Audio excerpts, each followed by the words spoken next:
Hello and welcome to the Ruby Podcast. We are talking about Volume 6, Episode 9, titled Lost.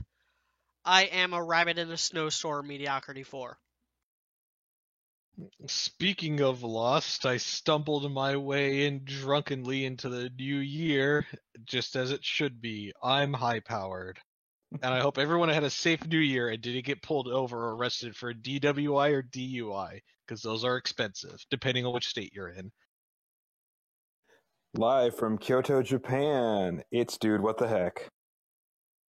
Living in the future, it is actually Wednesday for you. Yes, it is actually Wednesday for me. Actually, speaking of which, next week's podcast we're going to have to do at the old Sunday morning time, by the way. Otherwise, I can't do it. Which will be like 12 a.m. for me. But hey, whatever. Yeah, I mean, that works for me. Because on the Tuesday I'll be flying back, so I need to. So yeah, one more day of Jesus the early Christ, time. this Sorry, Reese's guys. Puffs thing won't open. Do you not own a knife? I don't have one within, like, grabbing distance. Always have a knife in grabbing distance. Yeah. Never go anywhere without a knife. Uh, Anyway, I'm here to celebrate. Well, yeah, Happy New Year's, everyone. Unless you're Chinese, apparently, but whatever. Happy New Year's. I am They Robert. celebrate it like 12 times a year, though. That's true. Yeah, and filling in for Sock once again and a bit sooner than even I had expected. I may not be a rabbit in a snowstorm, but I am a jackalope in the desert. Is Coop. Yay. So, we had an episode this Yeah. week. Indeed, we did. I It feel that wasn't there very good. Yeah, I feel like there are mixed opinions on this episode amongst the podcast. It was okay. I kind of fucking hated this episode like a lot. I don't even know what to think about it. Perfect. Yeah. You see, I like this episode, but I realize this episode could have been really, really bad. Yeah, I feel like it could have been a lot worse. There's a see, I liked it. Yeah, I understand. Weird. I understand I'm what people confused. don't like it. I understand a few of the issues, but I also think that there was a lot of things to like. So, yeah, guess we'll just get into it. But So the first bit of this episode is we visit the bad guys, and Yep. Mercury has the most lines he's had in 2 the volumes, entire volume. No, not the entire volume. Maybe like even basically 3? forever. the entire show. But And- yeah, And so we ironically get, enough, makes the most sense out of a lot of people on the show. yeah. So, But yeah, and we get Mercury, like, I guess shadow boxing or something like that, although I'm pretty sure you're supposed to shadow box in front of a mirror. I don't know. I'm not a boxer. But doing his training, and Emerald's kind of reevaluating her life choices. She's reevaluating if she wants to be a lesbian. Emerald isn't Yeah. reevaluating shit, actually. She's mostly just present there to value more. Yeah, But I yeah, know, so she kind of we finally She's continuing down the same path that she was continuing. That she was like, we knew. I mean, I've called this for how long? This is literally all the same shit that I've been asking not for. being there was gonna lead to her, starting to question. I herself said and Emerald was possibly going to turn questioning. since volume 2 or 3. I forget which. That's how long I've been saying Emerald, and it's Volume not 3, because maybe? it's smart. It's because it's obvious. Yeah. Yeah, I feel Well, the most important bit of this part is like the dichotomy between both Emerald and Mercury, because Mercury's having the time of his life right now. Yeah, it's just kind of like, this is what I was trained for, essentially bred for, and because of I don't know anything else in my life. This is all I was ever meant to do. So, I've got a purpose here, and it's working out for me. So, Not only that, but it kind of goes back to the whole Destiny thing from Volume 3. Yeah. Because, okay, so we find out that we've known that his dad was like an alcoholic and beat him and stuff. But we find out that that was like kind of part of training that his dad was training him, and when Mercury unlocked his semblance, his dad stole it, using his own semblance, which I think is fascinating. Okay, I like what they're. I like what they did. I do like what they kind of do with it, and like how they make it something that impacts his character. But I just can't get over the thought that that's just a major cop out. That it was partly just a major cop out. It's an edgy rock get out of giving him a semblance. Well, it would be worse. Like they handled it well, but I feel like it would be worse if he did have a semblance and he didn't use it during the Battle of Haven. I guess that's also. Yeah, I guess. Well, here's the thing. It's like not even as edgy as it could be because they kind of fucked up on the semblances and how they work. I was going to say that it would be even more fascinating if semblances were still like actually part of their personality. Yeah, exactly. Like if they carry through with like there's a part of me that's missing that was stolen away from me. It's basically like if they had kind of carried on with the whole like your aura and semblance are like directly linked to your fucking soul or some shit or whatever the fuck they said in Volume 1. Like if that had played more of a part and that was like a more widespread belief in it. Here's the question though: is like, do you think they'll like play the thing where it's like, oh, Mercury's gonna like re-unlock his semblance at a random time? Probably not. So who knows? I feel like part of it was just. I think it's done after that. Just how can we get out of giving him a semblance? But yeah, I think that's what it is. Which, if that's their explanation, I'm fine with it. I think that's a clever explanation, so I don't mind that. This is one of the scenes. The thing with this scene is I liked it for the most part. I liked learning more about Mercury. It made a lot of sense. I liked seeing that I was right and that Emerald's definitely getting cold feet, and it's very obvious that she's either going to try to leave. Successfully leave or say I think she's going to try to leave and Salem's going to kill her. I think she's going to try to leave and she's going to die. Yes, that's my guess as well. But I still like that either way. I think it's interesting.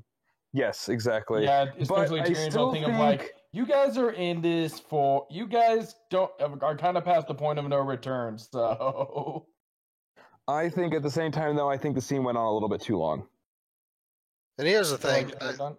The main point of this scene obviously was the Emerald thing. Like that was like a little bit of information about him didn't have before, but very clearly they are trying to do something with Emerald. Yeah, that's definitely the main point. What that thing is, I'm not sure, and it's probably not what I would like it to be, which is okay, so if I were a betting, I would say that they're probably angling towards a face turn. That's what most of the consensus seems to be. That eventually she's going to realize the error of her ways and stop being a bitch and go over to the good side. Mm-hmm. Me personally, I don't really like that. I don't think Emerald's earned that. She's been pretty down with like killing of innocents in the past and also has committed at least one murder that we know of. So like what I would prefer is for Emerald to just never realize her error in judgment, like making Cinder the center of her world, and just one day Cinder basically uses her up and throws her away.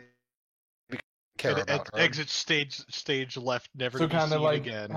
Kind of just have it be a tragic thing where she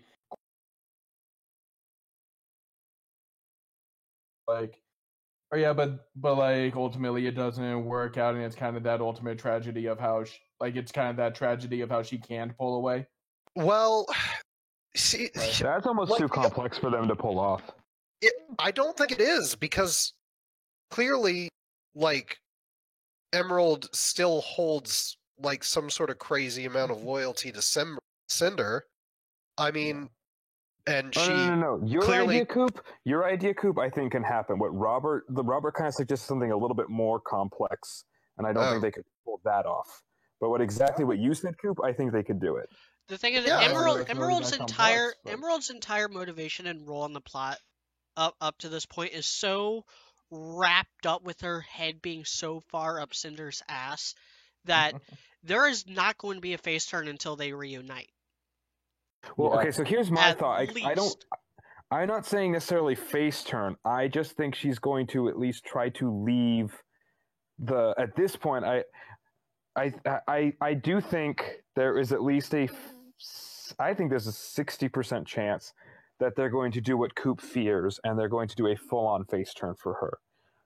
I don't want that either, unless they somehow make it work, because they did. I mean, Zuko obviously did a full-on face turn and it worked, but I don't think Emerald. I agree with Coop that Emerald does not deserve that right now. I mean, like, if she did, like, would be reasonable, like, if she does the face turn but then surrenders herself to the authorities once that's done, or just, like, disappears and never to be seen again. Yeah, it's like we don't need another main character or something like that. But what I think is going to happen, what I want to happen, is she tries to leave Salem's faction just for Cinder, and she ends up dying. I don't necessarily think she's going to get used up by Cinder. I think she's going to try to escape and either just get killed by Salem, or what I'd like to see is she tries to escape and with Cinder, and Cinder just chooses to save herself instead of saving Emerald, and that's how Emerald leaves her behind to die. That's what I want to have happen. I don't necessarily want Emerald to they'd probably face turn. I do like the idea of her getting cold feet with Salem, though. If they do something like that, I wouldn't expect it to be in this volume. I would expect it to maybe be in next volume. Yes, that's what I would expect. And I would also expect them, because we know that's the kind of people they are, to pull a Red Dead Redemption 2 with it, where Cinder is basically Dutch. I don't know what any of that is. Oh. You should play Red Dead. So here's some other PC Master You should get a PS4 so that you can. I'm not paying. Also, I already, part of it is because I already have a PC that can play that game, and I'm not going to spend the money on a PS4 just for that game. And then to double dip and get it on the PC. Yeah, especially since it'll probably be released on PC in like a year or two. I'm not spending that money. That's why. It's not because I hate consoles. I love the Nintendo GameCube. I love my PS2. I love the N64. I know, Xbox 360 was decent. Well, I don't want to spend the money on another console right now. But anyway, Media, explain to us your analogy there, because I also have that. Okay. So in Red Dead Redemption 2, which is a prequel to the first Red Dead Redemption, so this was kind of already in the first game as well. You slowly kind of see Dutch, who is like the main, like, he's the boss of the gang. You slowly see him like lose his sanity and go from being like this person who treats the entire gang like the family to someone who will straight up abandon them just to save himself. And that's what happened. He does that to John Marsden at one point. John Marsden gets shot, and Dutch leaves him for dead. Actually, it happens a couple times, but the big time is with John, and that's actually what kind of starts John on his journey that ends up being the first Red Dead Redemption game. So I'm thinking like it would be kind of cool, but also very Red Dead Redemption 2 ripoff-esque, is if if Emerald leaves Salem, runs off to reunite with Cinder, ends up getting pulled in with Cinder and Neo and whatever they're up to for this volume, and then But then it comes when the battle goes down, things go south for Cinder, and she ends up abandoning Emerald. Like, Emerald gets captured and Cinder just leaves her to save her own skin. And we do kind of that whole thing where Mercury basically tells her, "Hey, I got news for you. Cinder didn't care about you at all." I will say this too. We also learned an important little tidbit of information where basically the chances that they are going to get to Atlas by the end of this volume are pretty high. I'd say they're at least like 75%, because that's where Watts and Tyrion are going, and Tyrion has a new mechanical tail, so that's cool. See, I think I can kind of see where Dude is coming from, where that scene went on too long. Because that's just straight up set up for next volume. We don't need that right now. We don't even know how this volume is going to end. We don't need to know that Tyrion and Watts are heading to Atlas to be the main antagonists next year. Yeah. And haven't we already known that for like a long I guess I'll talk about where I think this is gonna end, but yeah. Because I actually think that this was actually foreshadowing like the end of this volume. But see, I we can talk about that when we get to I think this volume will end with them arriving in Atlas. And who knows, like, they could maybe assassinate frickin' Ironwood before they even get there. That's like the Stinger episode. The Stinger for the volume is Ironwood's dead, and now there's a power vacuum. They've never ended a volume on that kind of cliffhanger. Despite what people say, Volume 4 ended with like Lionheart, with Wad visiting Lionheart, but yeah, but Lionheart wasn't dead. Okay, that's true. But he was dead inside. Kind of a cliffhanger ending, but anyway. No, I think it's even higher percent chance that they get to Atlas by the end of this volume. I think it's like a 90% chance. This was I think this was the best scene in the episode. With Cinder, with Emerald and Mercury. Yeah. To me, it was the most interesting. We get a little development for Tyrion in this scene as well. Yeah, Tyrion's basically just like, I do it because it's fun, which I don't know. Reminds me of that. That's okay, but reminds me of that George Carlin bit. Like we kill all sorts of animals. We kill like rats and ants because they're pests.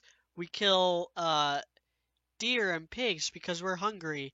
We kill lions and tigers because it's fun. We kill people.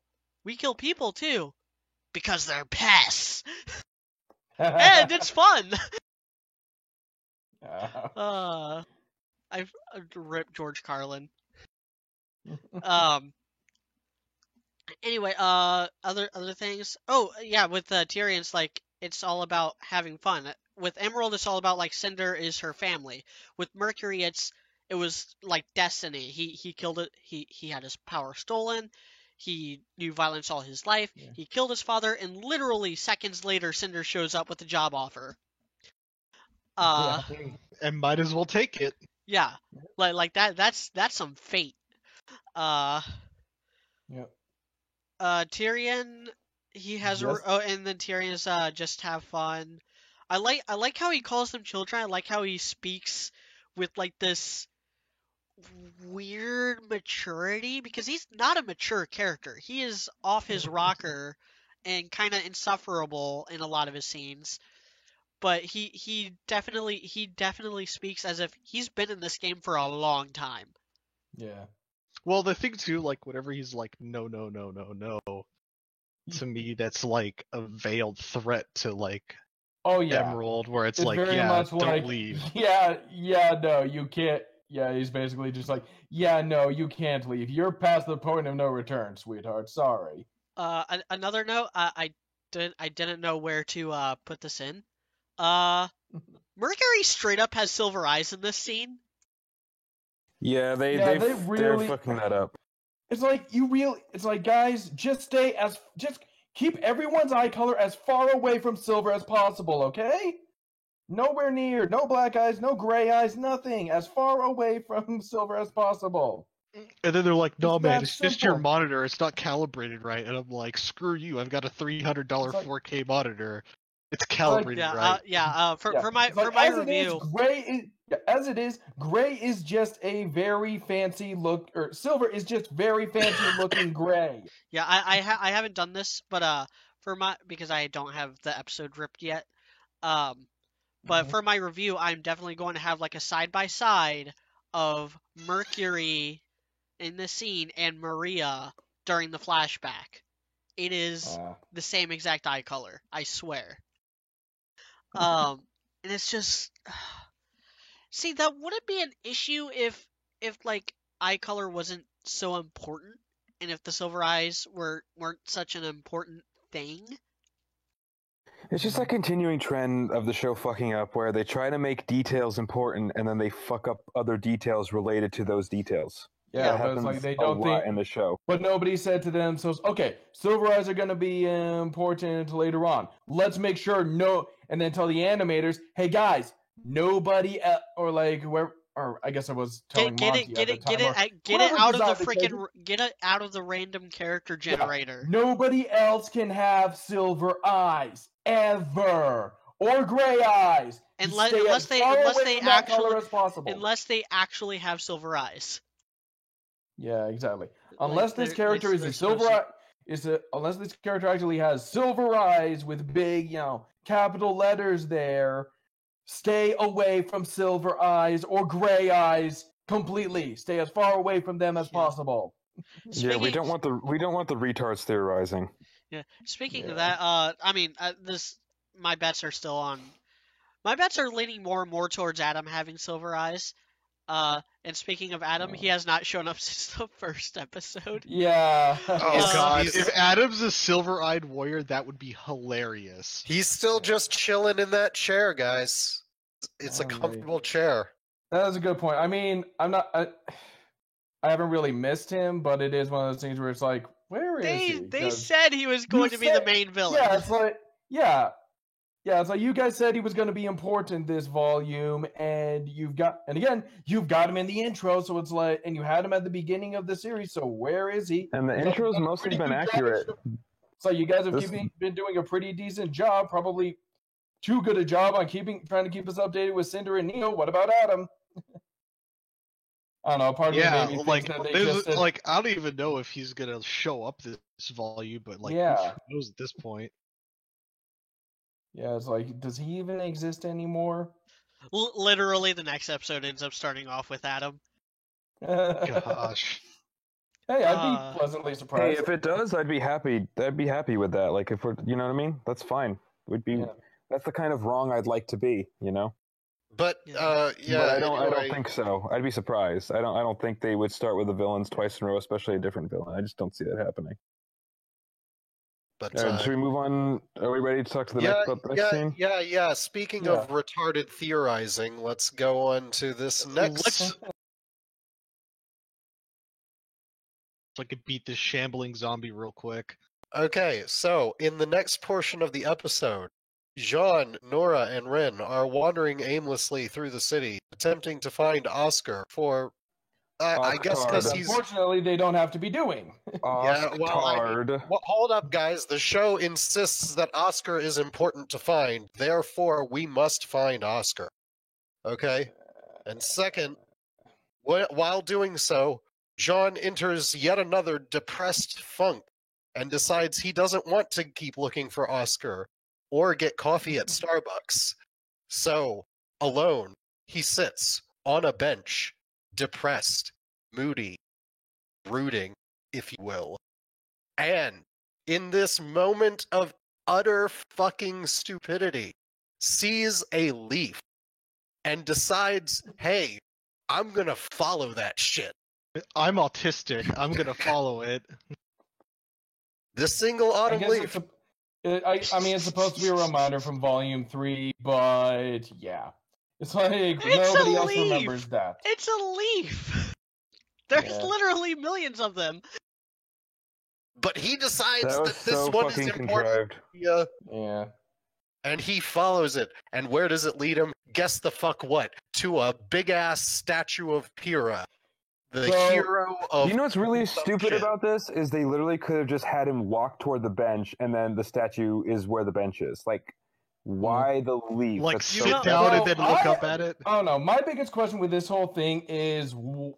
That statue, to me, seems like it would be seen as a huge faux pas. Like, the last time...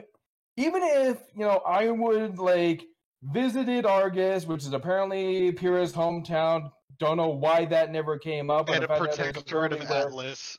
Yeah, or the fact that it never, or the fact that Sanctum's there. I don't know why that hasn't come up before now.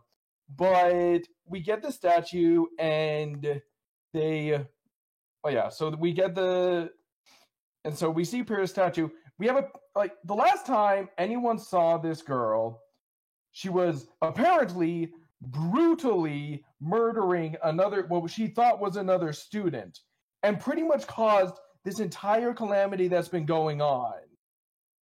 And so someone said to themselves, "Oh, she deserves a statue." That's the biggest issue I have with this. Is like, guys, seems like, I don't know. Guys, it's been a year in their time.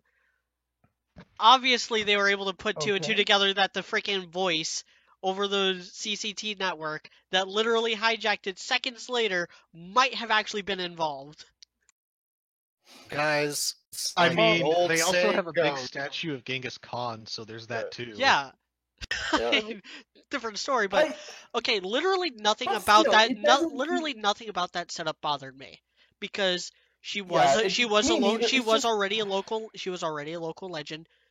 She did die during the fall of Beacon. She's the only person to die. She's probably the only person to die during the fall of Beacon who is from Argus, and so Argus erecting a monument like in honor of those who fell would be Pyrrha.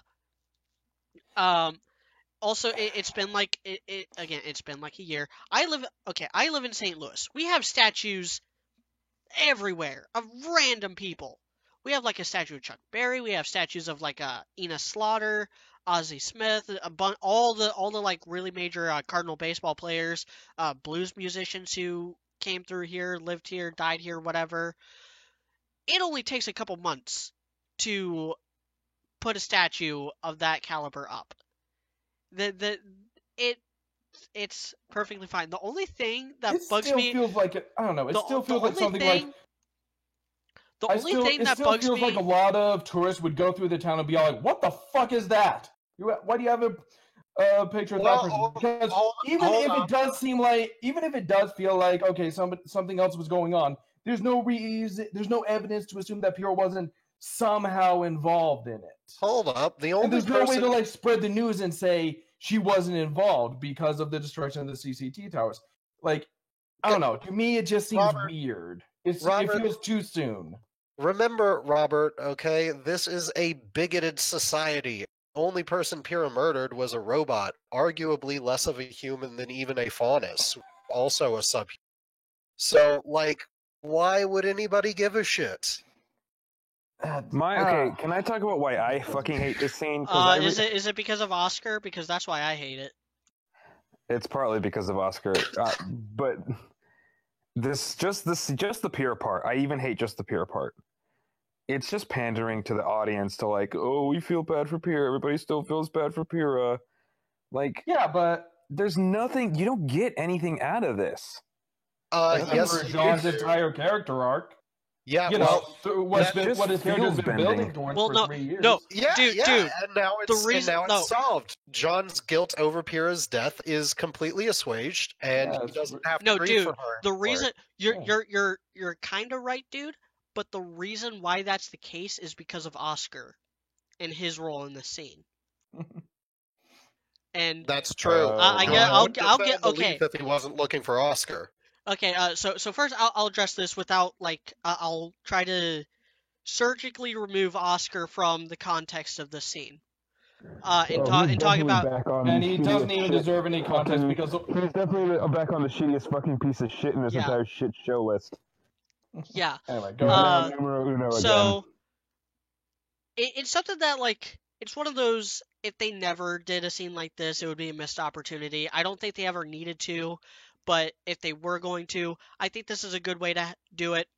I was always just against them, like, going to Pyrrha's house and visiting her family that way. And stuff like that to make I was it always happen. against that, and this is definitely preferable. Jean just wanders in, sees the statue. Pyrrha's mom supposedly, like, visits, and they have, like, this moment where they know who they are. Even if they never met, they know who each other are because... No, Pyrrha would have talked about Jean to her parents, and she's basically and Pyrrha would have and Pyrrha would have talked to Jean about her parents. Actually, we know for a fact Pyrrha talked to Jean about her parents because we actually see it in Volume 2. Yeah. And so they're able to have this moment where Jean is able to kind of give the mother closure, like, hey, she died. fighting a hopeless battle, and this is where you have to bring Oscar back into the scene. She died fighting a hopeless battle. She knew she was going to lose, but she fought anyway. That's why this scene works in this scenario. Because it's giving him closure. He just found out last episode that everything seems hopeless. He just found that out last episode. And this is him realizing that it doesn't matter how hopeless it seems. If you have the will to fight, you should fight. And that's kind of realizes it didn't hold Kira back. It closes that arc. The problem is it's twofold, and both things have to do with Oscar. The problem is, before he saw the statue, he was already willing to forgive Oscar. He was already saying, it's not his fault, I overreacted, and we just gotta find him, and I have to apologize. He did way too quickly. That was way too quick. Yeah, that should have came after the scene. Even word for word, literally just take that scene, just start this off with him alone or whatever, on the bench, and then have the stuff with them walking later. After Jean's moment with Pyrrha's mom. Yeah. The second problem is that Oscar did not actually run away. He basically, did not need to be found or anything like that. So he went clothes shopping. He was at the soup store. The soup store. God damn it. The soup store. Sometimes you gotta get soup, guy. And so it's like, I don't know. Yeah, the context of why he's there is kind of messed up, but I do understand like why they wanted us to have this scene. And like with, the whole introducing of like the whole thing with introducing one of Jean's sisters. We were all, the fandom really wanted that, and we were all kind of like, no, that would just be a waste of time. There's no point in having it. But it ends up working because it ends up being it ends up adding to the characters and, giving us some context. Although I'm currently wondering with all of this, like, if the whole thing with the relay tower is going to turn out to just be a red herring, or maybe not even a red herring. It was just something I think decided to throw in there. I don't know. I'm currently wondering what's going on with that. Okay, so I think, and this is me kind of getting into a theory. I think Terracotta is gonna Boa Hancock them into Impel Down. What? What does that even mean?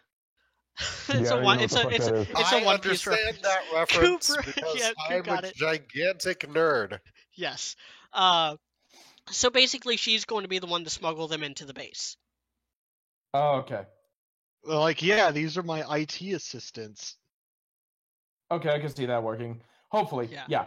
Okay, so that was just a thing, but like, this to me was, it felt harmless. It's something that the fandom wanted, and it's not bad to give the fans a little bit of what they want if it's harmless enough.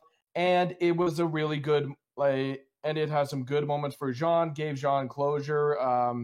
Sakura was kind of talking about it, that it's a nice tie-in to Emerald and Jean's characters, what's going on. Both of them are reconsidering what's going on in their lives right now, and where Emerald's, at the point where she's really starting to question it, Jean's at the point where, he's having his issues resolved and realizing, this is what we have to do. So, yeah. That was something I appreciated. So, I actually like this scene. I do like it because it gives John's main character arc closure. Yeah. I am personally of the belief that.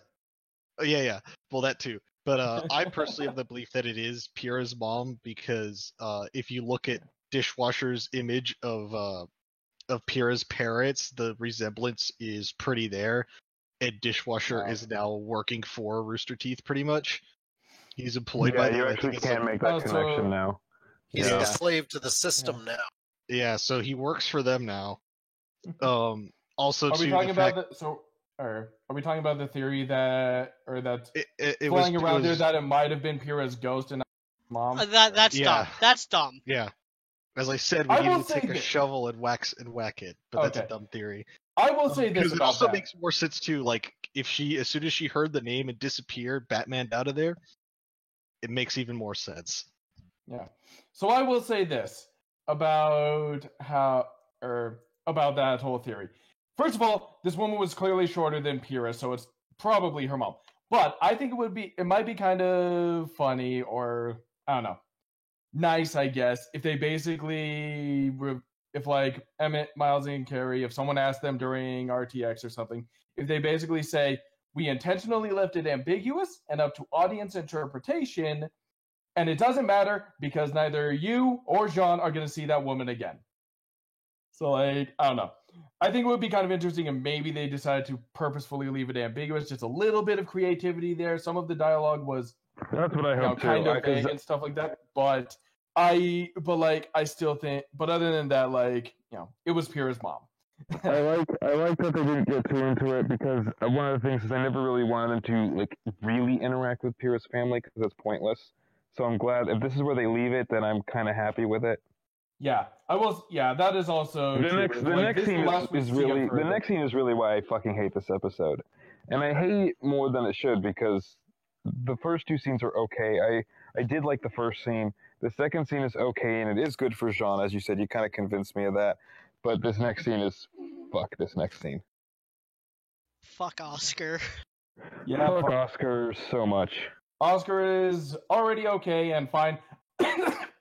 One theory that I dropped on this one is, and that it is the only way in which this scene will be at all acceptable, is if it turns out that Ozpin has already taken over Oscar and it's actually him there.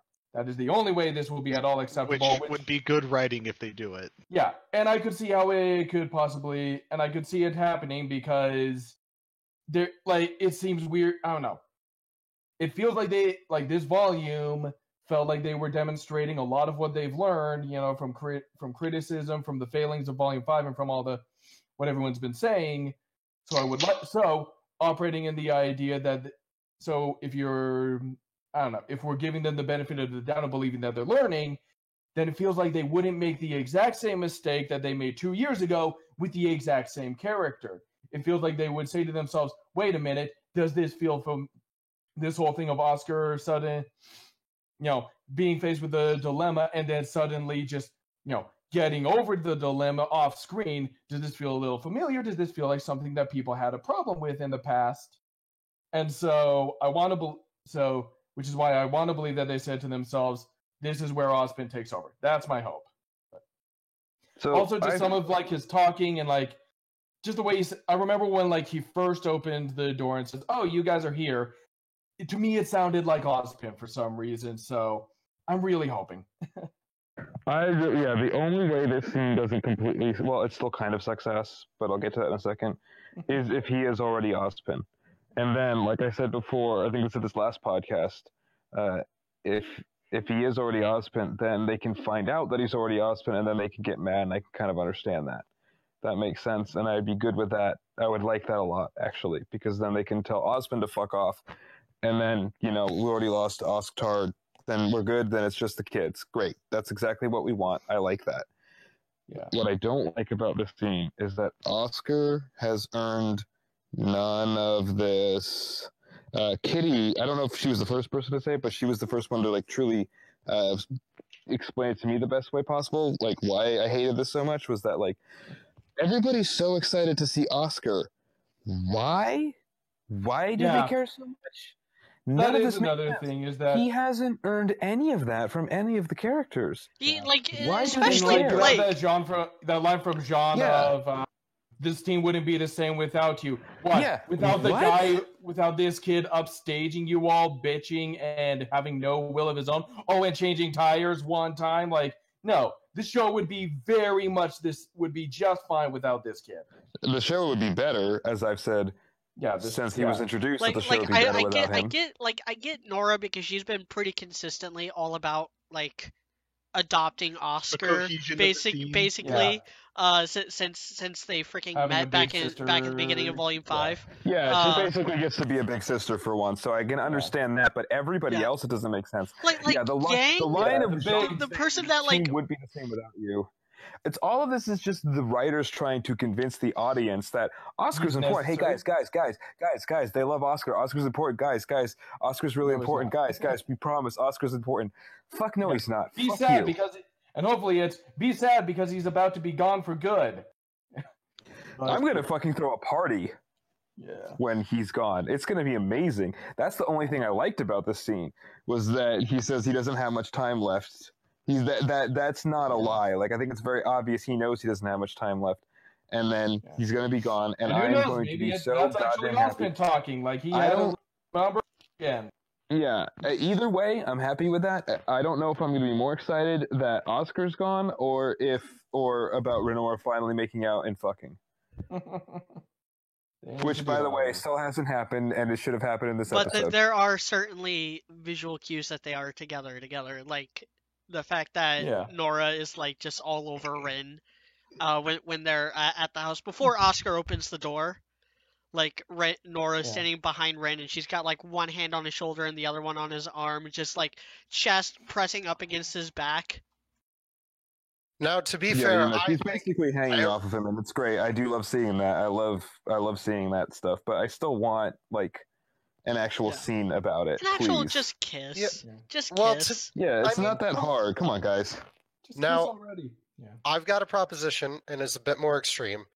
Every episode of RWBY from now on should begin with Jean walking into a room and finding Rin and Nora fucking in it and being embarrassed of that. That would be great. Every episode. He has to share a room with them, so he's like sleeping on the floor, just listening. Squeak, squeak, squeak, squeak, squeak, And squeak, it's just squeak. keeping him up all night. Yeah. John walks downstairs exhausted. The next episode. Oh, what's going on? Oh, Ren and Nora were keeping me up all night. I got no sleep. Yeah, Ren and Nora won't let me get any sleep. Oh, Nora's that chatty? No. Ren and Nora won't let me get any sleep. And then Blake is like, yeah, me too. Keeps going over the head. And then Ren and Nora come down and they're like, and Nora's like, I feel great this morning. Yeah. I think it's funny that most headcanons for the show are better than the actual show. Here's the only really like good part of the next scene where basically if I say Oscar, John pitches the idea and then Ruby affirms it and then basically stands up to basically puts the hammer down on Crow. I don't know. I like that scene.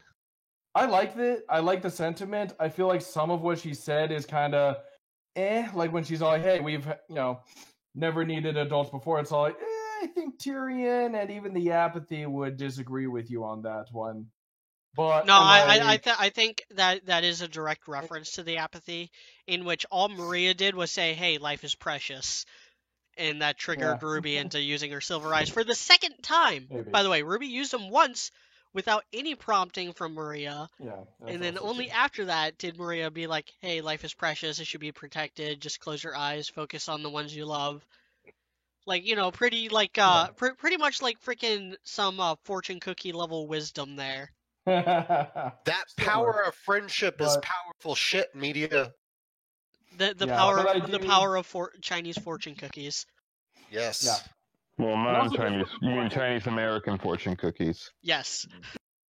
Chinese in quotes. Yeah. Yeah, exactly. We're not doing video, so you can't tell. Yeah.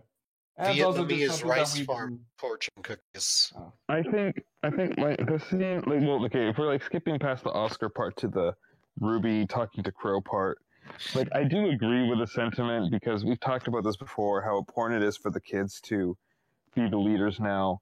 But the funny thing is, I still didn't really like this because I already feel like that's become self-evident, and I like how they were doing a pretty good job of just making it self-evident without specifically explaining it, and then they specifically explained it in this scene. It's like, we already knew that, and we didn't. Someone had to say to Crow, "Hey, get on board or step up or step aside. Like someone had to say that. I agree with that. I can see that too, partly, but also the sappy emotional music really hurt it for me.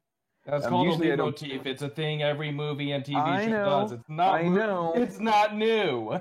I know it's not new, Robert. I know what a leitmotif is. I know what that is. I did say I know what it is, but it's still corny. Dude knows what a leitmotif is. Damn it! It's corny though. The one they chose was too corny. I mean, it doesn't. I don't think it works here. I think it works worse because of the entire episode being sappy and corny and shit like this. And so I think all of that together is too much for me. Honestly, the thing I don't like about this moment is, I mean, like, in context, it kind of works, but as an overall meta thing, I just don't like it when you've got a show with kids and, like, all of the adults competent in... the kids have to step up and be like, take charge and shit. It's just not... I don't know. I think the show at this point is like not giving Crow credit. This is like a weird kind of... I really don't know how to explain it. It's just... Like you feel like they're kind of burying Crow and stuff like that at this point, or... Essentially, he's useless. Like, you would think that he would have a purpose, but all of the Ruby girls can, I feel fight like his just as well as him. Kind of run its course, and like, yeah, I understand what you're saying. It is kind of annoying when it's like when I think it would have been better to kill him instead of... Hey, all adults are everyone that's like 10 or so years older than you is completely incompetent and stupid and doesn't know what they're doing. Completely, don't worry, completely ignore everything they say. Don't trust anything they do, because new generation, yeah. Like, I understand that, but at the same time, I feel like Crow's been like important enough at the time, and also that's just what happens when you have mentor figures. Eventually, they do have to step aside, and the heroes have to step in. Is Crow even a mentor figure? What has he actually taught he did teach Ruby how to use her weapon off screen and before the show began? Like, he's not really a mentor in the show proper. He was kind of in Volume 3, but I see what you're saying. The thing is, I do, it is kind of dumb, but I much prefer this to last volume where they just listen to Oscar and Crow about everything. This is much better. I much prefer this to that. So if they're swinging too far in the other direction, that's okay. It's still better. Does that make sense? I don't know. More. I think I just would like to see a little bit more. Crow's an alcoholic.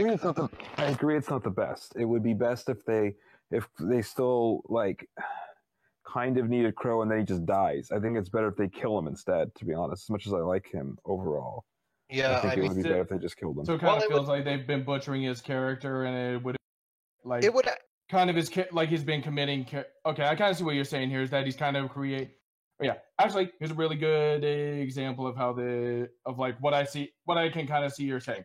So, Game of Thrones. You have Ned Stark, who, dies very early on in the show, but right after he dies, it's basically after going back on his entire character, which is, being an honest and honorable man. And he basically confesses to something he didn't do because, in order to save his family. And because of that, because that's such a separation from his character, even though it makes sense that that's where his character went, that is such a, non-Ned Stark thing to do that he dies right afterwards. So I kind of see what that maybe that's what you're saying here, is that Crow's whole thing of like, I don't know, slowly becoming less of a mentor figure and just becoming, becoming descending into alcoholic and slowly becoming, less of a kind of a hindrance and less of a mentor figure, kind of feels like character suicide, and it might have been better for them to just kill him off. Is that what you're saying? Yeah. And that's the reason for that is because, like, okay, if you would look to, I'm not going to, like, Crow is pretty shitty as a mentor figure. He really does not teach them all that much, except stuff that they could have found anyway, as we learn in this volume. Well, yeah, on screen he doesn't teach them that much. Yeah. I agree. Yeah, but, like, okay, so if you look at similar sort of old mentor type figures, like, you know, they often die not having fully passed on the lessons to that they need to learn. Like, one, we don't know that Crow, like, has any lessons necessarily that these kids need to learn. Two, like, he probably has transmitted all pertinent information to this point, so now he's pretty much useless.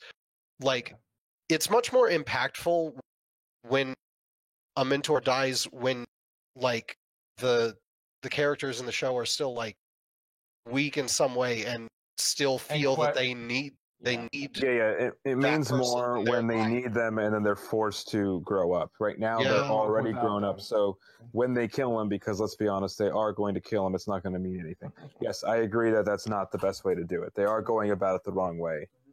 Yeah, but, and I mean, but I still prefer that he's not the leader and that the kids are the leader. That still is better. Yeah, that seems what they've been doing with this. They could be doing a better job, but it's still preferable to what they were doing before. Well, I mean, the root of that problem is a problem that's been in the show since day one. Why does anyone go to the Huntsman Academies? No one has actually learned anything fighting-wise the entire show except Jean learning how to use aura. That's literally the only thing anyone has learned in the entire series. Pretty much so far, and Weiss learned not to be as much of a bitch from. Well, that was emotional growth. I mean, like fighting wise. That's just like psychological growth. I know, media. That's the result of being forced to socialize for the first time in her fucking life. That's why I said that, media. It's a joke. That's not something a school. And before anyone says like, oh, but my summonings, like, Weiss already like knew the basics of summoning. She just basically couldn't do it until she just couldn't do it until she could, and then she did, and then she forgot how to do anything else for a while. Yeah, and she got basically a random anime power up. That's one thing that's nice is how. The summoning is like the equivalent of Goku drinking the super holy water to fight Piccolo. Yeah. That's been one of my biggest complaints since Volume 1. And they do sometimes they'll do something to be like, oh, they're actually like improving on that. Like one of the big ones was with Crow and Winter's fight, showing like, no, this is like the new skill ceiling. This is the level that all these kids are going to like try to be at. But then it turns out that that's actually the exception, not the rule, and you get professional huntsmen like Dean Dudley who get jobbed out to like freaking low-level Grim that Jean, goddamn motherfucking Jean is taking on. This actually one thing that kind of frustrated me a little bit. Really, all Jean did was block things with his shield. Hey, blocking things with a shield is an important skill. That's an important skill. I mean, look at any noob Dark Souls player. It is a skill that you do have to learn. I guess, but you do have to fight back eventually too. But anyway, yeah, I don't know. I appreciate the sentiment from Ruby, and I like the fact that I don't know. She's stepping up. I'm excited to see where they go with this whole stealing an Atlas airship thing. And so I'll tell you exactly what's going to happen with that. And like don't quote me on this or anything, because it could turn out that this is like a 50-50.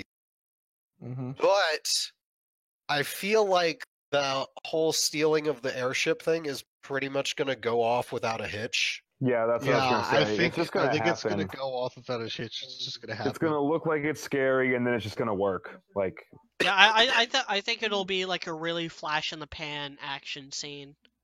Maybe like if even that I think they'd probably just play it for fucking comedy. They'd probably have like a pilot or something. That's what I think too. Demanding like credentials for them being on the airfield, and then he just gets knocked out from behind. It might be kind of funny if they end up stealing an airship and the pilot is like the pilot boy's husband or something like that. That would be a trip. That would be funny. He's like, I got nothing to live for since Pilot Boy died. Yeah, come on, guys. Oh, what the heck? No one's waiting for me. Look, I'm sorry. I'm sure someone's waiting for you at home. Not really. My husband died a little while ago. Wait, what? And we were gay, so we were incapable of via natural methods. Who do you think will pilot the ship? Who do you think is going to pilot it? If they don't like hire like an actual pilot, like of the characters we have, who would pilot the ship? I would hope it would be Crow, just so he's useful for something. Yeah, they like Crow has to sober up or something like that to pilot it. He's got to get even more drunk to pilot it. That's how you do your best piloting. Only when I wasted. Wait, what? Yeah, don't you guys know that piloting is the opposite of driving? That getting drunk makes you worse at driving, but it makes you better at flying? I don't think I don't. I'm just kidding. I mean, I don't fly sober. If that means that's anything. clearly bullshit. Although, because there was, I forgot if you guys heard the story. There was a guy that was doing like a British racing driver that was he was drinking like brandy or something like that, and he won the race like completely like plastered. And when he came into pit, they kept giving him more alcohol. Wow, that is. Well, it's like in shooting sports, alcohol is considered a performance-enhancing drug because it slows you down just enough. Or like cigarettes and darts. Mm-hmm. Huh. Oh yeah, because the nicotine cuts down your twitches. I will say cigarettes this. And darts is a thing. I will say this: alcohol does make you better at. I have pulled off some really fucking awesome shots when I was drunk off my ass. Nice. I mean, like, I was taught by a fucking master pool hustler, though, when I was a kid. So, like, I do have a little bit of skills naturally, but the alcohol makes it better. I fucking suck at pool. I'm really garbage at pool. That's like one of the things that I'm worst at in life. You, like, literally, you can just use the fucking pool cue to figure out how to hit the balls right. I can't. Yeah, my left hand is the problem. I can't like hold it. I can't steady the cue right. That's the problem. Same. Well, then alcohol is going to help you out. It probably would. It probably would. So what else do we even have to talk about? Let's see. The thing with let's see. We already went over the John thing and the Crow thing, and I think we went over everything. It's just if we have any more, because I don't know what else there is even left to predict. It's like, they're going to steal a thing without a hitch, and then they're going to get to Atlas, and then I don't know. Here's what I'm thinking, though. Like we were talking about this earlier, our theories about what's going to happen. This is kind of my theory about what's going to happen at the end of this volume. I think this is where they're going to do a Ba Sing Se type thing, but they're going to do it right this time. Hopefully, still hoping, or like a combination of Ba Sing Se. Yeah, a combination of Ba Sing Se and like Full Metal Alchemist Brotherhood thing is what I could see, is that they I don't know. They get to Atlas and they get to and basically they get to Ironwood, and then Oscar, I'm using air quotes right now, reveals, I've actually been Ozpin this entire time, and Ironwood. Ironwood's like bullshit. Well, I don't know. But and maybe Ironwood takes some sort of convincing, or like he spills some sort of embarrassing secret. I don't know. But like basically, what if Ironwood has like a question, like prove it. How did Ozpin and I first meet? And then Oscar can't do it because Ozpin is actually still being a bitch. I don't know. But like, I don't know, something I could see is that like Ozpin basically said, convinces. I don't know. I think it's going to be like Ozpin convinces him that it's him, and basically says, "Look, we need to basically talk no jutsu's him." And all the main characters are just like really livid at the fact that Oscar's apparently been completely obliterated. But then they like Ironwood's all like, "Okay, fine, you're right. We need to, work together. We need to do this." Then he gets called into a council meeting, and we basically find out that the Atlesian Council and basically every council of every kingdom is secretly being run by people that Cinder has in her pocket. Don't you mean Salem? Except for Ironwood, who is then quickly assassinated and killed by Tyrion and Watt. And basically the volume, and I don't know, at some point Oscar's killed, Neo kills him. And something happens to Crow and Maria, and basically the heroes are this volume ends with basically Ruby and Juniper Jr. All being fugitives from that sounds so good, there's world. No way it's gonna happen. I can hope. I don't know, because they recently put out this thing where apparently somebody, I think it was in Ruby or something like that, said, hey, this volume's going to really change the way we think about Remnant. And I'm really, really hoping that it's not going to be some sort of new lore, because we do not need new lore. So if it turns out, again, kind of like the whole Full Metal Alchemist Brotherhood thing, where it's like, the military, the world has secretly been being run by Salem this entire time, I think that could be something that works out, but we'll see. I don't know. That's what I think this volume's going to end with. Aha, you thought the secret shadow government was run by Ozpin the whole time, but it was Salem. Pretty much, yeah. Whoa. I don't know. I think that would be obviously steps ahead the entire time. I love Robert. I'm not even going to say what my original idea was because it sucks compared to that. So I want exactly that to happen. That sounds amazing. I fucking love that. There's no way that's going to happen, but if it does, now let me tell you what's going to happen. Hey, me. So, plane heist goes off without a hitch, as we previously stated. They get to Atlas. Ironwood is like, check it out, guys. I'm fucking General Ironwood. But I'm a dick now for no reason. And even if you want to convince me of shit, fuck you. And so they're locked out of all Atlas shit. So what are they gonna do? Well, obviously, they're gonna fucking foil some weird plot by Watts and Tyrion. I don't know. Maybe this time they're trying to hack the fucking phone systems to make all the robots attack all the countries at once or some shit. Who cares? It's gonna be some weird thing. But then they foil it. Ironwood is like, oh geez, guys, I realized how much of a dick I was being before by being a dick for no reason. And they're like, well, at least you learned your lesson. Then bam! He gets shot through the fucking back of the head by some sort of fucking sniper rifle or some shit, or stabbed or whatever. Ironwood's dead. He's gone. Fuck him. And then we get some weird twist reveal of some sort of thing. I don't know what it is, because then it wouldn't be a twist. But it'll be stupid. It'll be the stupidest twist ever, guys. All right, y'all. I'm gonna have to. I'm sorry, but I'm gonna have to call it a night, though. That sounds accurate. Yeah. We got in late. Yeah, we started this up pretty late, and but there wasn't much to say anyway. Yeah. And those two summaries are perfect anyway. I don't have anything to add to that. Robert sounds amazing, and Coop sounds exactly like what's going to happen. So I have nothing more to add, except for fuck Oscar. He sucks shit, and Rose Garden shippers are still fucking idiots. Oh god, the moment that they freaking shoehorned in with Ruby.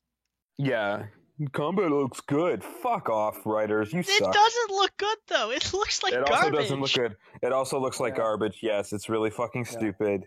It's like, how is that even a combat uniform? It looks like looks like it probably restricts his arm movement. Though I will say this: I've worn suits like that. It looks like it restricts his arm movement. So like, I'll say this: this is winter clothing. Anyway, yeah, I'll say this: it's not as bad as Blake's.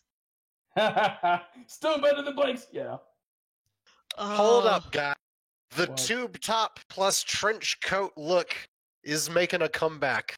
Okay, I won't have you disparaging the good fashion sense of our dear cat faunus individual by the name of Blake. Okay. The thing is, by the way, Blake still sucks too, because every time she opens her mouth, she says something stupid this volume. Did she even say anything in this episode? Yeah, she doesn't really do much. It's like the only way they can make Blake not insufferable is by just having her shut the fuck up and not do anything. Yeah. Just shut the fuck up. But it's better than Oscar, who's still sucking ass and being terrible. Look, I don't ship White Rose, but I don't think White Rose shippers are idiots. Blake, I don't ship Black Sun. I don't think Black Sun shippers are idiots. Rose Garden's shippers are fucking idiots. Yeah. Let me tell you some stuff. It's so bad in every way. We talked about it before. I think Blake is kind of like is kind of like Church from Red vs. Blue, where either they don't ever give her anything to do, or they revolve the entire plot around her and her BS, and it sucks. Aw. That is true, though. That is very true about Church. But I will say this. Even when Blake was dressing like a Victorian prostitute, she was still had a better fashion sense than Oscar does this episode. Fuck Oscar. You suck at everything. Yeah, Oscar just needs to go. Oscar is shit. The end. Need to reveal that he's gone, and then they need to kill off Ozpin and just like have him either decide to stay dead or have his respawns run out or something. I don't know. Yeah, that'd be great. It's time.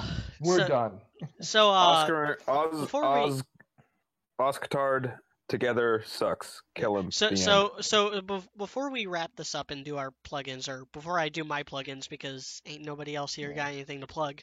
I'll plug some shit. I'll figure out. I'm reevaluating my writing style right now. I had a question on Twitter, and I answered it on Twitter, but I have a lot more subscribers than I do Twitter followers, so I'm going to propose the question to you. Let me just find it real quick. Okay. They asked if I agreed with the assumption that Ruby is the most improved character going from Volume 5 to Volume 6. Yeah. Yes, I definitely agree with that. Well, I have a little bit of a different perspective on that, I think. I don't think Ruby is... Well, okay. Going from Volume 5 to Volume 6 in that sort of, like, zone is a weird thing. Because you've got so much room for improvement, but I'm not sure I would say improved so much as they've just kind of gotten back to what she always should have been like. And in Volume 5. And unfortunately, also Volume 4 was kind of lacking in a lot of areas. She was pretty... Well, I think in Volume 4... We were okay with Volume 4 because we thought it was just a detour and was just hey, let's put a little more focus on Ren anymore because we spent so much time focusing on Ruby. We thought it was okay. We didn't realize that they were going to then spend an entire episode ignoring her. It's not just that, but Ruby did keep on moving throughout all of Volume 4. There was this kind of constant sense of momentum. And more subtly. Whereas the Volume 6 has that as well, but Volume 6 has a lot more like actual things standing in their way. Like the only thing that really stood in their way in Volume 4 was like that brief confrontation with Tyrion. Was that brief confrontation with Tyrion and the new Clavi. Which even then, like the new Clavi would not have been a threat had Tyrion not poisoned Crow. So the only really thing that actually got in their way and delayed their journey at all was Tyrion. Whereas in this, you got the train crash and then the apathy, and then Osmond. Well, I wouldn't say Osmond he. being an Yeah, idiot. well, that is certainly a thing in the volume, but I don't think that really interfered with with how long it's taking them to get to where they need to get to. Okay. And now and more recently, you got the gates being shut and them not having a way to get from out of Argus. So many obstacles, you guys. So many fucking pitfalls. Three obstacles as opposed to Volume 4's 1.5. Yeah. So because like that much more adversity, it's doing a lot better job at highlighting the kind of person Ruby is and why she's the leader, why she's the one who rallies the troops and stuff. And I also agree with Raymond McNeil, Celtic Phoenix, when he said that he always, because I kind of always had this idea too, where Jean is the strategist, he's the one who kind of comes up with the plan, but Ruby's the one who actually like rallies the troops and leads from the front. Yeah. And by the way, that question, I want to the heart. I want to give him credit. That question was from Malcolm Neal on Twitter, at Kabbalah Striker. Malcolm, you're so good at questions. Yeah. This volume has done a good, like, these aspects of Ruby's character have always been there since Volume 1 and stuff like that. This, attitude of I just do things, and that's always been a part of her character. This volume has just done a really good job of highlighting that aspect of her character. And partly because it's such a dramatic change from Volume 5. But yeah, God, Volume 5 just sucked. And can I just can I just reiterate how much Volume 5 sucked and how Volume 6 is because and I can't remember. I think this was also Malcolm Neal, but this was about a week ago. mm-hmm. Said something along the lines of because I think this was actually on YouTube, on one of Fat Man's videos that he put out about a week ago, I guess. So something along the lines of Volume 6. Oh no, it was actually just the other day. Fat Man and Celtic Phoenix put a straw poll asking like which is the better volume, Volume 4 or Volume 6. I think Volume 6 is the more consistently good. I don't think there's been any moments that are as good as like the Crow vs. Tyrion fight, or Weiss standing up to her dad, or the stuff with Rhaenyra's flashback. I don't think there's been anything on that level good. No, there's nothing Kuroyuri good yet. But there has been nothing anywhere close to as bad as A Much Needed Talk, or literally any scene that has had Blake in it throughout Volume 4 and 5. Yeah, that's true. Even this with Oscar was not that bad. Yeah, looking at it, I feel like Volume 4 and Volume 6 are probably going to be... At this rate, I feel like Volume 4 and Volume 6 are going to be tied for best volume. And because I feel like... I don't know. It's hard to compare because like your first instinct is to just compare the highs with the lows and say, okay, were the highs anywhere near as... Like, were the highs anywhere near as the highs for this? I'll take were the lows anywhere near as low for this? So, yeah, I do agree. I'll take consistency over peaks and valleys. Yeah, I think that's going to be the question: is what's more important? Is the peaks and valleys? In fairness, like as bad as the consistency. So, as like dumb as the scene with Oscar was in this episode, like there's nothing in this volume that was as bad as Crow's exposition dump in Volume 4, Episode 7, or anything as that was Episode 8.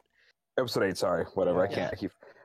Or as bad as anything that Blake has done in Volumes 4 and 5. Yeah, there's nothing even close to that bad. And that was a lot of Volumes 4 and 5, guys. This volume is like as long a very middle of the road volume. Like if I were to say like the volume that had the highest highs and the lowest lows, that would be Volume, honestly. Volume 3 or Volume 3 was it was all over the place in terms of like, how versus how good it certain. So like this one is like, if it's a heart monitor, your heart's not going crazy like a SETI. Volume 3, it was like spiking very hard. Like, and Volume 4 kind of like Volume 4 was to like get more consistent, and then this volume is again even more consistent. Volume 5 was just like a huge valley, just Well, just yeah, go volume down. And then we just have to volume- ignore volume. Here's the thing: Volume 5 is consistent. It's just consistently awful. Yeah, that's Yeah. true. This Yeah. volume is okay. At the very least, this volume I mean- now is definitely one of the top 3, not one of the bottom 3, because Yeah. you can very clearly separate RWBY into the top 3 and the bottom 3 right now in terms of volumes. Yeah. I feel like I don't know. I feel like I'm gonna want to see how good like the finale is to see how it really compares to other volumes. So far, I think it's better than volume 1 and 2, probably better than 3. But yeah. Oh yeah, no, we can't say for sure. I'm just saying as of right Yeah, now. again, we still got like what, if 5 the finale episodes? is a real bomb, like if it's what Coop said it is, it might actually become worse than volume 2. Well, maybe not worse than volume 2, It but still can't be. No, It still it's can't be got- worse. Here's the thing: it's guaranteed not to be as bad as Volume 5. That's just not possible at this point. yeah. Yeah, it's already like, done way God, better than volume 5. Because you literally can't make a finale as bad as Volume 5's was. Like they literally did everything wrong. And even Everything. if they did, and I've said this on the Discord because I've seen people, it is actually primarily on our Discord, and you know who you are, saying that like that like it could always just go like Volume 5 bad because of the last few episodes. Like, no, the last 4 episodes of Volume 5 were just the tip of the iceberg of what was wrong with that volume. Yeah, they were exactly. They were just that, the end to what was to just terrible setup. They completely failed to make up for what was 5 episodes of the characters doing nothing. And I actually think that one thing to be said about this volume, and maybe something that might make it a little better than Volume 4, is that I don't know. I'm not seeing nearly as many people complaining about the lack of like fight scenes and action scenes in this volume, even though I'm pretty sure so far there have been way less than in Volume 4. Well, there was the one on the train against the Grimm. There was the actual chase that was kind of nice with the apathy, and like the apathy is less of a fight scene and more.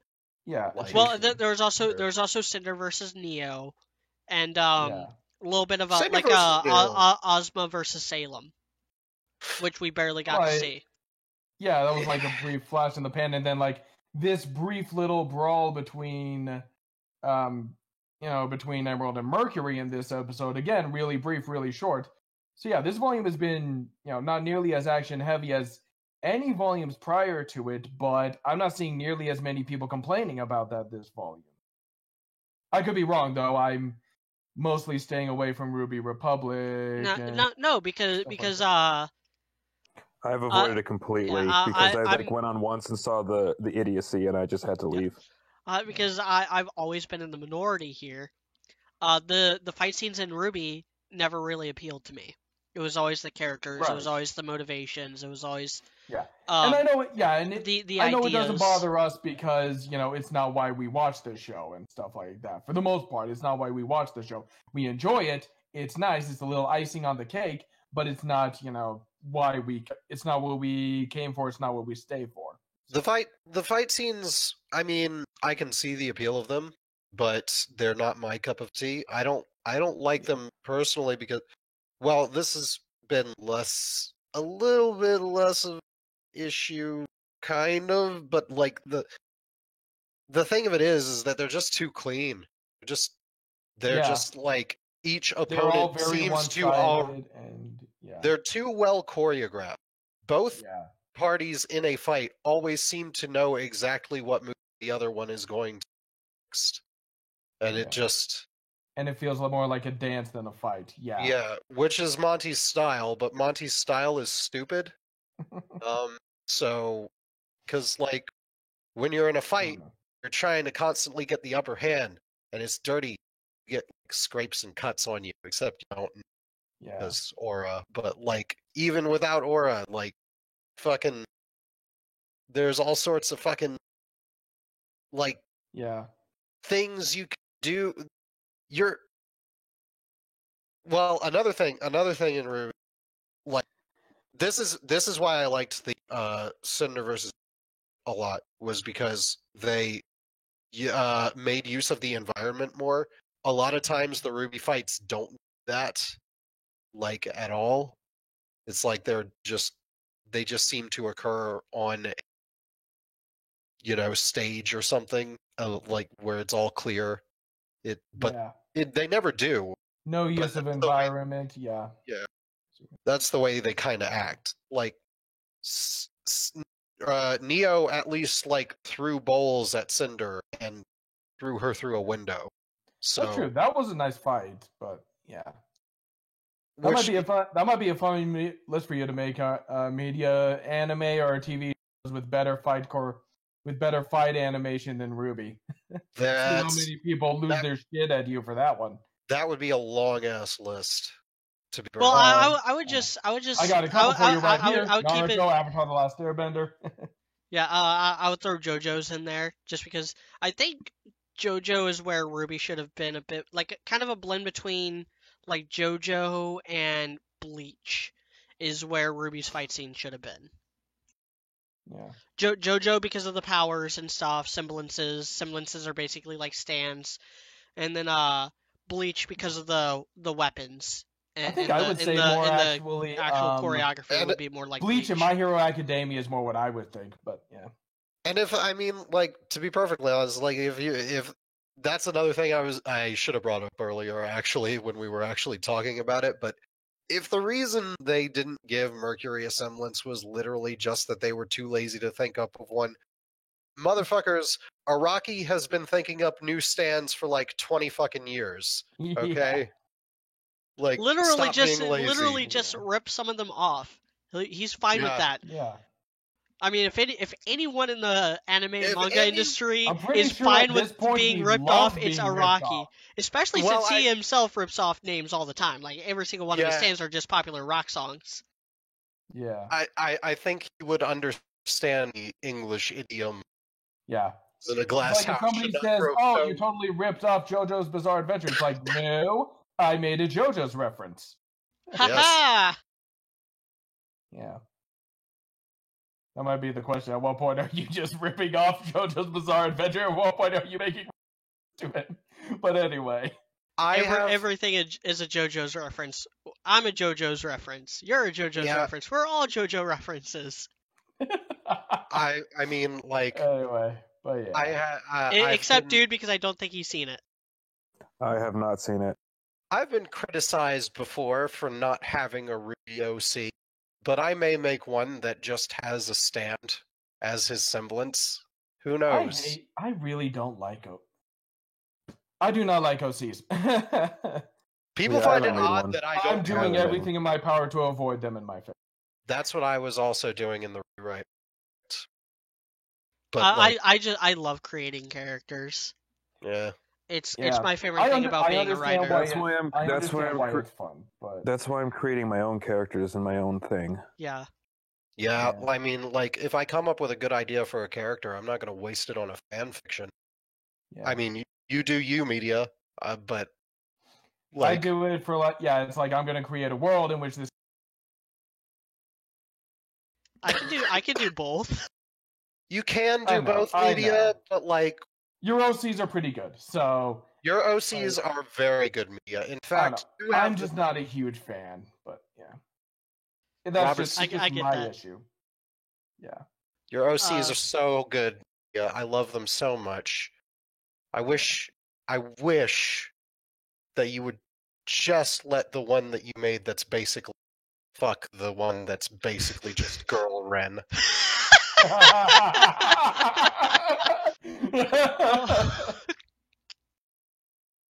I just hope you can find it in your heart of hearts to make that happen. Story, because I'm very much looking. Did I tell you I'm basically giving him his semblance is basically going to be Trafalgar Law's Devil Fruit. Oh, that's awesome. He's gonna have the freaking room shambles. Damn. Because I freaking love Trafalgar Law. He's one of my new favorite characters in the more recent arcs. Which I'm almost caught up with. I have less than 100 chapters to go. I will probably be caught up by the anime or the manga. The manga. I ain't fucking watching the anime. Well, I know that you're reading the manga instead of the anime is terrible. The manga and the anime catch up, I guess. Yeah. The anime is awful. Don't watch the anime, guys. Good to know. It's not worth it. Anyway. And it takes longer too. Yes, it does. Yeah, it's got filler. For some dumb reason, there's not enough One Piece content for them to not need filler. No, it's because they keep catching up. I know it catches up, but... And actually, no, One Piece's problem is that it's actually got padding. There's a difference between filler and padding. Okay, every episode, or I know there's like a couple filler arcs that One Piece has gone through, but not any like recently. In the last couple of years, it's been like they'll take like an 18-page chapter and stretch it out to 22 minutes. Yeah. Okay. And also, to be fair, a lot of the couple of One Piece filler arcs that there were, like, they didn't really feel out of place just because of the nature of how One Piece is. Yeah. And taking a detour in the middle of something happens a fuck of a lot in One Piece. Yeah, in canon, freaking Sky Island. Yeah. Long Ring Long Land, the fucking Davy Back fight. Yeah. Arc. Will that be worth something in the future? Maybe. Who knows? Oda sometimes does that. I doubt it. See, the thing, when Oda does something like that, I don't think he's doing it like... It's not accidentally. It's not like, oh, I planned this the whole time. It's because he's like, man, I need something. I need something to fill in the time of this arc.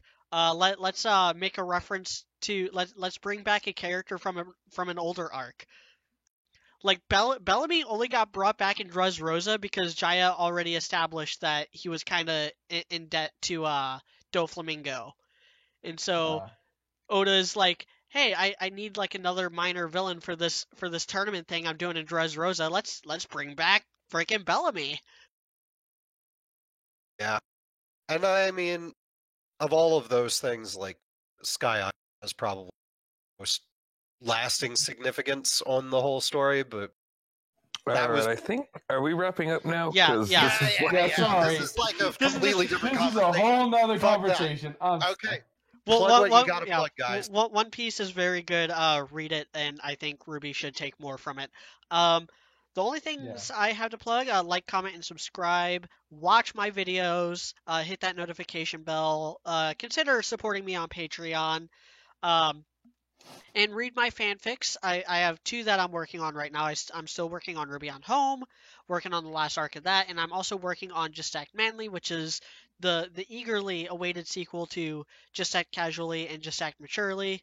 Kind of hit writer's block on that one though, so that it's taking me a lot longer to actually like figure out what exactly I'm doing with it. But yeah, read those, watch my videos, and follow me on Twitter. And yeah, that's it. That's all I have to plug. All right. So what I'm going to plug, the Discord server. We've got all sorts of people on there. I find our server some spicy memes that I routinely post, and I host a Ruby rewrite meeting in which we do a communal fanfic every Saturday at 1 p.m. Pacific, 4 p.m. Central, or some shit. I forget what fucking time zones are. It's 3 p.m. Central, 4 p.m. Eastern time, which is your home time. That's right. That's what it is. If you want to be a part of that, you're more than welcome. Also, read Media's fanfic, because apparently I'm in it now. And if you like me, which you should, then you're going to like that shit too. So, yeah, that's pretty much all we got. I have to say. Keep your eyes open for my stuff. I'm going to try and start updating my things again. I'm going to get a little more time on my hands with work. So, yeah, hopefully I'll be able to focus more on other stuff. I'm also reevaluating parts of my writing style. So, yeah, I'm learning. I'm trying to be a better writer. So, yeah. Don't do that, Robert. Just what Miles and Kerry are trying to do. stubbornly stick to your guns until everybody is alienated from you because you constantly put off their constructive criticism.